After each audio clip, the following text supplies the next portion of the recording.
बाबा हरिहर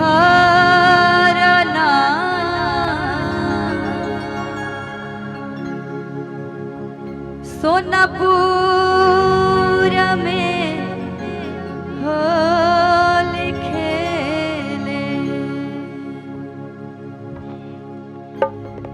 कि बाबा हरिहर नाथ बाबा हो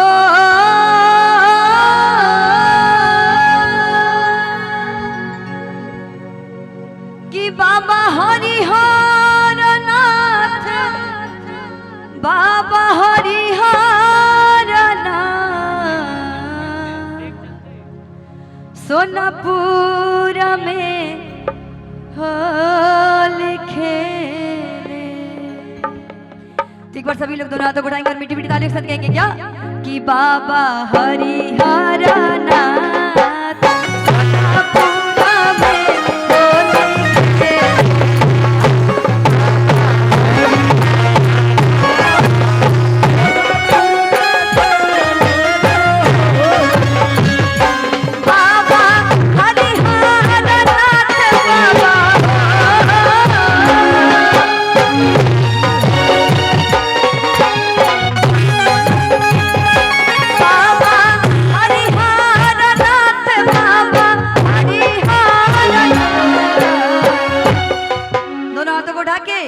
बिल्कुल बोलिए सारा रा रा रा रा रा होली है। बस पकौड़ी जो खा रहे वो नहीं बोलेंगे, नहीं तो प्लेट पलट जाएगा। दोनों हाथों को उठा के और मीठी मीठी तालियों के साथ कि बाबा हरिहर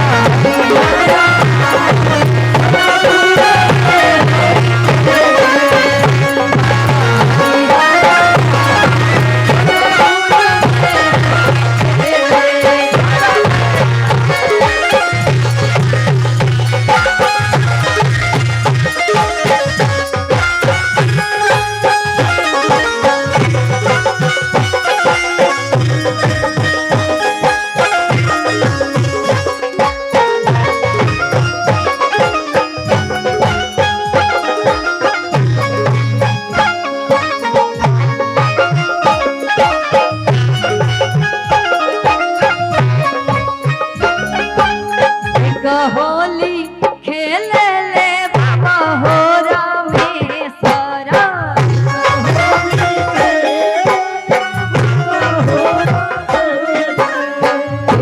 होली खेले ले बाबा हो रामेश्वरा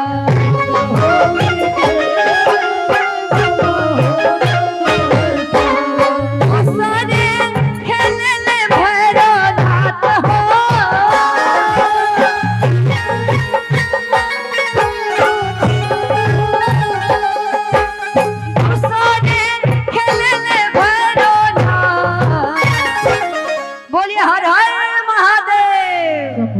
इतना कम आवाज नहीं आना चाहिए। एक तो पूर्वांचल से हम बैठे हैं और ऊपर से होली मिलन में बैठे हैं, इतनी कम आवाज से कैसे काम चलेगी। देखिए जगदेव जी आए लेट है लेकिन पकौड़ी ज्यादा खा रहे हैं। दोनों हाथों को उठाना है कि देखिए सत्येंद्र सर इसके बाद लिट्टी चोखा भी रखे हैं तो पकौड़ी खा के पेट में जगह रखिएगा, तभी कहना है कि इंटरनेशनल लिट्टी चोखा कि जे खैलस ना पैलस धोखा धोखा कि यूपी और बिहार में कि गाड़ी के झंडा आई गइल हो जहाँ गइल